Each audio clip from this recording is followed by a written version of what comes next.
হয়ে গেল। এরপর বাপ ছাড়া দিন যায় রাত যায়, বাপ ছাড়া দিন যায় রাত যায়। এভাবে তো ইসমাইল বড় হয়েছে। ইসমাইল তো তার মা হাজেরাকে দেখেছে। হাজেরার ইমানি চেতনা কি ছিল? ইব্রাহিম আপনি কোথায় যান? এই মরুভূমিতে রেখে হুট করে আপনি আমাকে চলে যাচ্ছেন, কোথায় যান? ইব্রাহিম আলাইহিস সালাম হাঁটতেই থাকেন। হাজেরার দিকে একবারও দেখেননি, সহিহ বুখারীর হাদিস, কোনো বারও তাকান। যখন একাধিকবার হাজেরা আলাইহিস সালাম জিজ্ঞাসা করে কোনো উত্তর পেলেন না, এবার স্ত্রী বুঝেছেন এটা নবী, যেহেতু এটা হয়তো বিধান, বলতেছে এভাবে রাখার জন্য রব কি আপনাকে নির্দেশ দিয়েছে? আপনি যে মরু প্রান্তরে এভাবে আমাকে রেখে যাবেন, লোকালয় নেই, মানুষ নেই, গরু ছাগল নেই, কিচ্ছু নেই, ধুধু মরুভূমি, কিছুই নেই। এখন তো হাজিরা রাস্তায় চলে এসির বাতাস আছে না, এসি দিয়ে বাতাস করতেছে ডান দিকে বাম দিকে, ওদের মনেই হয় না।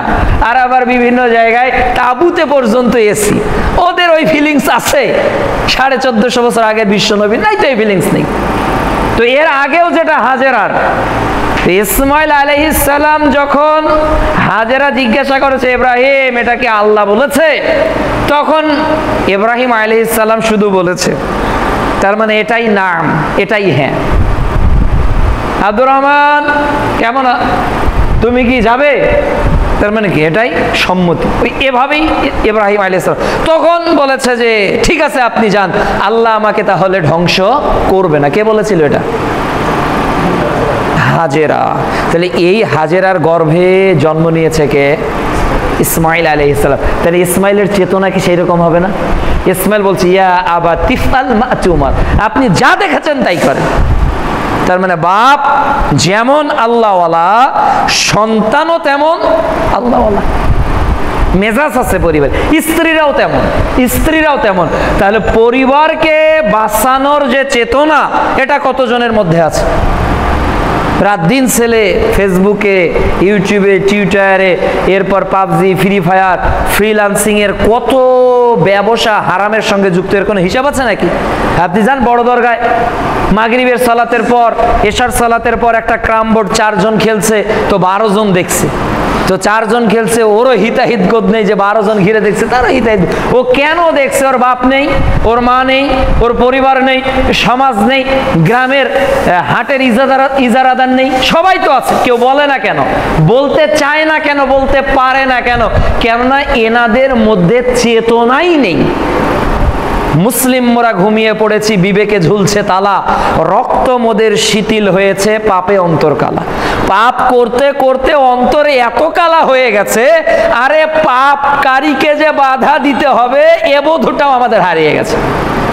একজন জেনা করছে, তাকে যে জেনা থেকে বাঁচাতে হবে এটা আমাদের নেই। একজনকে প্রকাশ্যভাবে মারছে, লাঠি দিয়ে, অস্ত্র দিয়ে মারছে, আর একজন ভিডিও করছে, লাইভ দিচ্ছে, ওর মধ্যে হিতাহিত বোধ নেই যে তাকে বাঁচাতে হবে, তাকে রক্ষা করতে হবে। এ হলো পশুত্বের রাজ্য। দেখতে মানুষ মনে হলেও আমাদের অন্তরগুলো সব পশুর মতো। মাথায় টুপি, মুখে দাড়ি, পাঞ্জাবি, খুব মাশাআল্লাহ তাহাজ্জুদের সালাত কাজা করি না, কিন্তু আমাদের আখলাক, আমাদের মুআমেলাত, আমাদের চলনে বলনে সব জায়গায় দেখবেন যে আমরা মরা মানুষের মতো ঘুরতেছি। মরা মানুষ, আমাদের মধ্যে কোনো চেতনা বুদ্ধি নেই। আমাদেরকে আল্লাহ জীবিত বলেছে, আমরা মৃত না। যার জীবন আছে তার গতি আলাদা হবে। একটু আগে ফ্যান ছিল না, মানে কারেন্ট ছিল না, তো মানুষ ঘামতেছিল কেন? ওর ঘাম বের হচ্ছিল কেন? ওর ঘাম ওর শরীর ওকে জানান দিচ্ছিল যে তুমি কোটিপতি হতে পারো, কিন্তু এই ওয়েদারে তোমার অ্যাডজাস্ট হবে না, ঘাম বের হতেই থাকবে। আবার যখন এসি ছেড়ে দেওয়া হয়েছে, ওই ঘামার্ত মানুষটা একেবারে নীরব হয়ে একেবারে রিল্যাক্সে বসে আছে। কেন?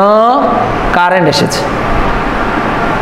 অন্ধকার ঘরটা, এক ধাপ আগাবো কোনো উপায় না। কোথায় টর্চ লাইট, কোথায় মোবাইল, পানিটা পড়ে যাচ্ছে কিনা দেখি না। অনেক সময় মোবাইল চালা, কারেন্ট গেছে। যে রুমে আছে ও স্টপ হয়ে আছে, কেন? ও মুভিং করতেছে না। আরে বটিটা রাখছিলাম কোথায় যেন, চাকুটা কোথায় যেন, ও পানির মগটা যে জায়গায় রাখলাম, বা কাঁচের গ্লাসটাতে টেবিলে যদি হাত দিয়ে ভেঙে যায়, ও কোথাও নড়তেছে না। কেন? ও কি বলতেছে? মোবাইল কার কাছে, লাইট জ্বালা। তার মানে ও এতক্ষণ ব্লাইন্ড ছিল। যখন আলো আসলো তখনও হ্যাঁ ঠিক আছে, এটা তো মোবাইল, ও এখন দৌড়াচ্ছে। এটা কখন হয়েছে? আলোর আগে না পরে? আলোর পরে। তো ইসলামী চেতনা তো মুসলমানকে আলো দেখিয়েছে, মুসলমানকে তো আইয়ামে জাহিলিয়াতের গাঢ় অন্ধকার থেকে এই জাতিকে সভ্যতা শিখিয়েছে। অথচ এই আলো থাকার পরেও আজকে মুসলমান এ পৃথিবীতে সবচেয়ে অসভ্যত জাতিতে পরিণত হয়েছে। কেন? তাদের আখলাক, তাদের আদব, তাদের মুআমালাত কোথাও ইসলাম নেই, কোনো চেতনাই তাদের মধ্যে নেই। পাপ গোটা পরিবার করতেছে।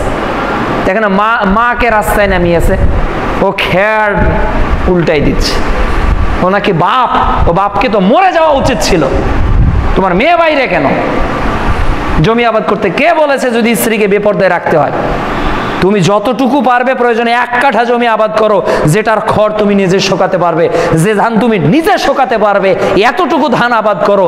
গোটা বাংলাদেশে হিন্দু, বৌদ্ধ, খ্রিস্টান, সাঁওতাল, মেতর, ডোম সবাই তোমার স্ত্রীকে দেখবে। এজন্য ওকে মাঠে কেন? তোমার মেয়ে মাঠে কেন? বিবেকবোধ আছে? চেতনাবোধ আছে? কেউই চায় না পরিবারকে জাহান্নাম থেকে বাঁচায়। সবাই জাহান্নামের দিকে হু হু করে দৌড়াচ্ছে, কারোর মধ্যে কোনো চেতনা নেই।